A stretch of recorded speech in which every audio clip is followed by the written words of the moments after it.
Welcome in, everyone, to a deep dive that's going to take historical fiction to a whole new level. A whole new level. We are cracking open Dormant Angels by Fred Oliver. Yeah. And this book is so new. So new. It practically still has that fresh ink smell, but don't let that fool you. It is already sparking some serious discussions. It is. What's gripping about this book is how it throws us right into the action. Right into it. And yet beneath the surface, it's grappling with these huge universal anxieties we're all feeling right now. Yeah, it's like the author took our present-day worries. Mm-hmm. Pandemics, the erosion of truth, that feeling that everything is slightly off kilter. Slightly. And wove them into this incredibly believable near-future thriller. And he doesn't shy away from the big questions either. Faith, doubt the nature of good and evil. Yeah. All of that is simmering right from the first page. Oh, absolutely. Yeah. Okay, so for those who haven't had a chance to dive in yet, let's set the stage. Okay. We've got Professor Albert Whitfield, ex-priest turned archaeologist. Okay. He uncovers these mysterious copper tablets during a dig in Jerusalem. Copper tablets. And from that moment on, the guy's a walking paradox. Yeah. Secretive, even with his own assistant, yet clearly wrestling with his conscience. It's fascinating how the author uses Whitfield's background. Yeah? This isn't just an academic who stumbled upon something strange. Right. It's someone who's deeply familiar with religious texts, who's grappled with matters of faith, now facing something that throws his entire worldview into question. And then there's that quote from Pope Francis that kicks off the whole book. Sets the tone. A society that seeks only well-being for itself generates what are, in the end, euthanized consciences.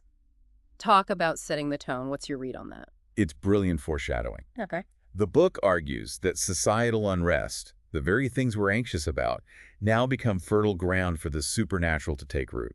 Interesting. It's like the author is saying, look around. If we're not careful, the things we fear most might just become our reality.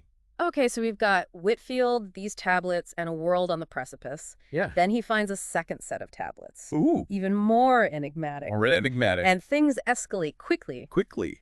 Tell us about the Israeli Antiquities Protection Bureau getting involved. That's when it becomes clear this isn't just about archaeology anymore. Right. These aren't just artifacts. There's something far more potent, something people are willing to fight, even kill to control. And Whitfield, with his training, he must be picking up on those power dynamics. Oh, absolutely. The way certain groups are maneuvering behind the scenes. He even says at one point, the church taught me to recognize the scent of heresy, but I never expected to find it amidst ancient copper and clay. Wow. He's caught between his scientific curiosity and this growing sense of dread. Right. Like he's unearthed something he shouldn't have. It's that classic thriller element, right? The knowledge that's both alluring and terrifying. Absolutely. But he's not alone for long.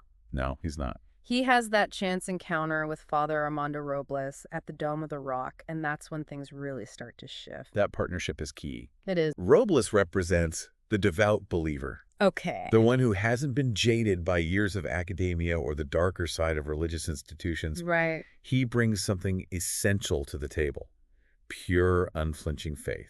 Which is interesting, right? Because so far, the book seems to suggest that faith itself is being tested. Yeah. So what happens when these two, the skeptic and the believer, join forces? They managed to translate a papyrus fragment found alongside the tablets. Okay. And that's when those biblical chills really set in. Ooh. Because it mentions Gog and Magog. Gog and Magog. Now, most people might gloss over that, but Yeah. those two names, Gog and Magog, they're not just like biblical bad guys, right? Right. They're almost archetypes. Okay. Think about how many cultures have these stories Yeah. of unstoppable forces, harbingers of chaos. Right. It taps into something primal, you know? For sure. That fear of the unknown, Yeah. of powers beyond our control. It's like hardwired into us to be unsettled by that kind of prophecy. Yeah, exactly. But here's where it gets even creepier. Okay.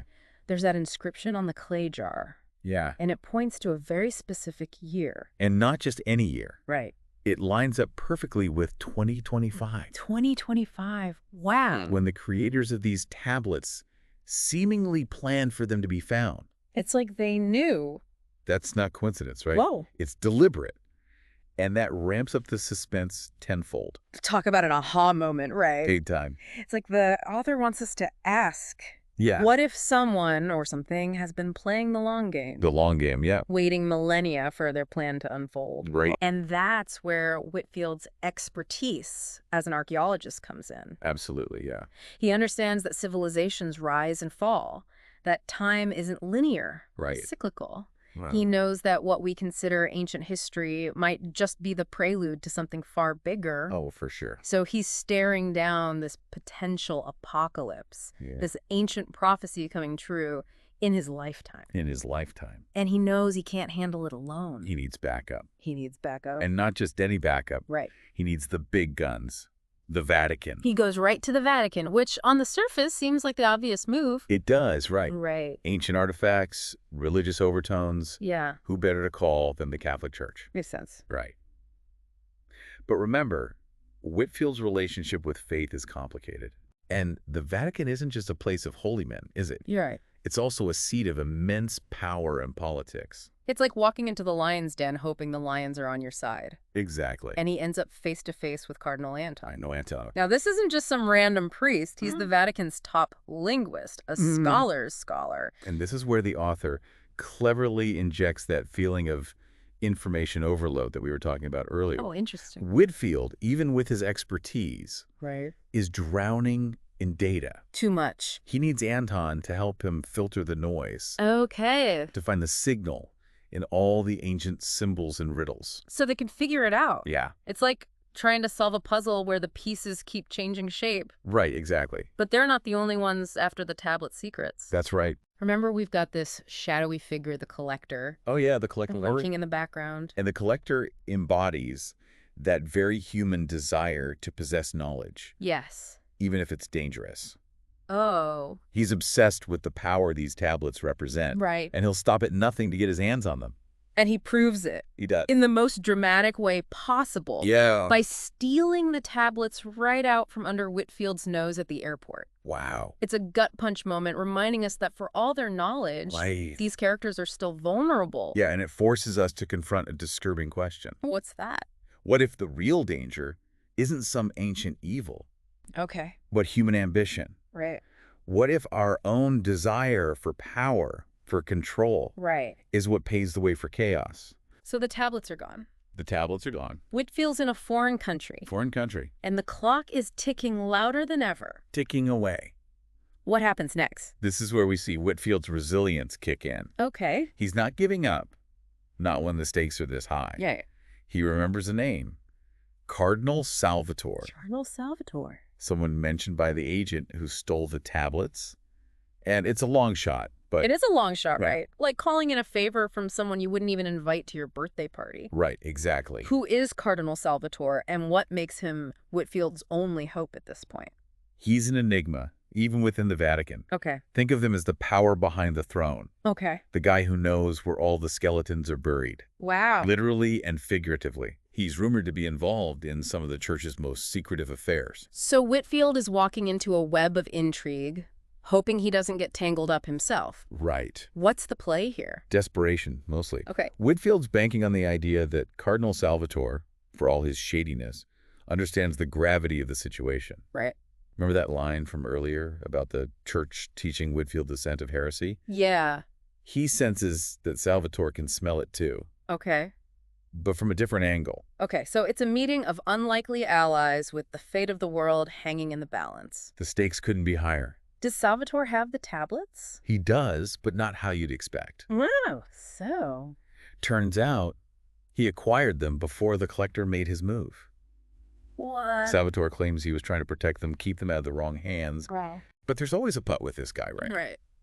Whitfield and Father Robles see right through the charade. Oh, really? Salvatore is fascinated by the tablets, Okay. by the raw power they represent. He's been studying them, diving deep into ancient texts, and that's where things take a turn Rare. into some truly esoteric territory. Because it's not just the Bible he's consulting. Oh no, not even close. Right, he pulls out the Book of Enoch. The Book of Enoch, exactly. Which, for our listeners who might not be biblical scholars... Right, of course. Fill us in. It's like the Bible's mysterious cousin that got left off the guest list. Okay. The Book of Enoch is full of wild stuff. Fallen angels, cosmic battles, the secrets of creation. Wow. It was considered too controversial for the official canon, but that doesn't mean it's not potent. So Salvatore thinks this book holds the key to unlocking the tablet's true purpose. More than that, What do you mean? he believes it reveals the only way to stop what's coming. And what's that? A ritual, ancient and incredibly dangerous. Okay, a ritual. And what does this ritual involve? It requires not one, but 3 holy men. 3. Okay, things just went from Indiana Jones to full-on prophecy mode. 3 holy men. Why so specific? The inscription on the tablets is clear. Okay. 1 from each of the Abrahamic faiths. Christianity, Judaism, and Islam. Precisely. It's like the author is saying that facing a threat this big requires humanity to unite its beliefs. Not fight over them, That's exactly. its powerful message. It is. Especially in a world that seems determined to tear itself apart.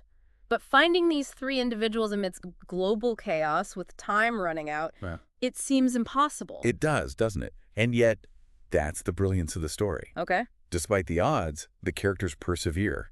Driven by a sliver of hope, I like it. they follow every lead, every whisper, every ancient text. Okay. And slowly, miraculously, they start to assemble their team. So they find them. Wow, that's incredible. So who are these individuals? And it's not just some random priest, rabbi, and imam, right? Right. These are individuals who've experienced something extraordinary. Okay. Something that's shaken them to their core Wow. and made them question everything they thought they knew.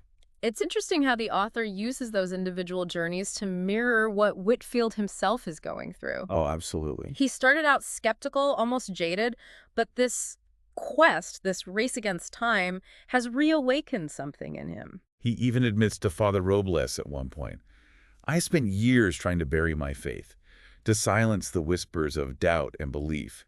Now I'm starting to think those whispers were warnings guiding me to this moment." Wow, that's powerful. So as the world outside crumbles, as the Dormant Angels tighten their grip, these 5 individuals converge on Rome. On Rome, yes. On St. Peter's Basilica, each carrying the weight of their faith and the hopes of humanity on their shoulders. And it's in those final chapters, amidst the chaos and destruction, that the true meaning of the Dormant Angels is revealed. What is it? What's the meaning? It's not just about ancient evil or biblical prophecy, is it? Yeah. It's about the choices we make, the things we choose to believe in, and the lengths we'll go to protect the things that truly matter. It's a reminder that even in the darkest of times, even when faced with unimaginable threats, there's still hope to be found. Always. In our shared humanity and our capacity for compassion, courage, and faith. Dormant Angels is more than just a thriller. It's a story about The power of belief, the enduring strength of the human spirit, and the timeless battle between darkness and light that plays out on the world stage and within each of us. And that wraps up our deep dive into Dormant Angels. We hope you enjoyed this journey through ancient mysteries, global conspiracies, and the enduring power of faith. Join us next time for another deep dive into a fascinating topic. Until then, keep exploring, keep questioning, and as always, keep those minds engaged.